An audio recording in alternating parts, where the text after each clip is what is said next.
हम बात करेंगे ब्रांचेज ऑफ केमिस्ट्री के बारे में। तो देखिए थ्योरेटिकल स्टडी और उसके एप्लीकेशन के बेस पर केमिस्ट्री को दो पार्ट में डिवाइड किया गया है, यानी कि दो ब्रांचेस में डिवाइड किया गया है। सबसे पहला आता है हमारा थ्योरेटिकल केमिस्ट्री, दूसरा आता है अप्लाइड केमिस्ट्री। थ्योरेटिकल केमिस्ट्री में क्या आता है, केमिस्ट्रीज के लॉज, थ्योरीज एंड हाइपोथेसिस की अगर स्टडी करते हैं तो वो हमारे थ्योरेटिकल केमिस्ट्री में आते हैं। लेकिन अगर इसी केमिस्ट्री के लॉज और थ्योरीज का अगर हम एक्सपेरिमेंटल स्टडी करते हैं तो ये हमारा अप्लाइड केमिस्ट्री के अंतर्गत आता है।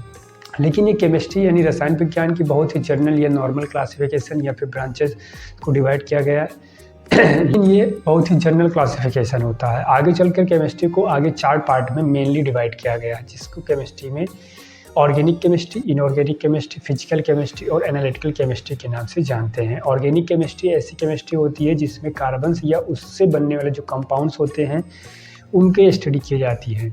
ऑर्गेनिक शब्द की उत्पत्ति ऑर्गेन्यूज से हुई है। ऑर्गेन्यूज का मतलब होता है कि जीवित प्राणियों से प्राप्त, यानी जीवित प्राणियों से जो प्राप्त होगा उसे ऑर्गेन्यूज कहते हैं। और ऑर्गेन्यूज का जो मतलब होता है वो ऑर्गेनिक केमिस्ट्री से आता है, यानी ऑर्गेनिक केमिस्ट्री ऑर्गेन्यूज का डेरिवेटिव्स है। दूसरा आता है हमारा इनऑर्गेनिक केमिस्ट्री। इनऑर्गेनिक केमिस्ट्री जो होता है वो ऑर्गेनिक केमिस्ट्री का जस्ट अपोजिट यानी विलोम होता है, यानी जो भी पदार्थ ऑर्गेनिक यानी कार्बनिक पदार्थ नहीं होते हैं उन सभी पदार्थों को इनऑर्गेनिक केमिस्ट्री में स्टडी किया जाता है। इसमें कार्बन को छोड़ करके बाकी सारे एलिमेंट्स और उस एलिमेंट से बनने वाले कंपाउंड्स की स्टडी की जाती है। तीसरे नंबर पर हमारा आता है फिजिकल केमिस्ट्री।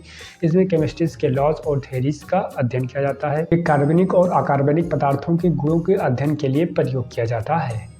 ये रसायन विज्ञान का मुख्यतः एक सैद्धांतिक ब्रांच यानी सैद्धांतिक शाखा है, जिसके अंदर केवल सैद्धांतिक यानी थ्योरेटिकल स्टडी की जाती है। अगला आता है हमारा analytical chemistry. Analytical chemistry qualitative and quantitative analysis के स्टडी पर बेस्ड होता है।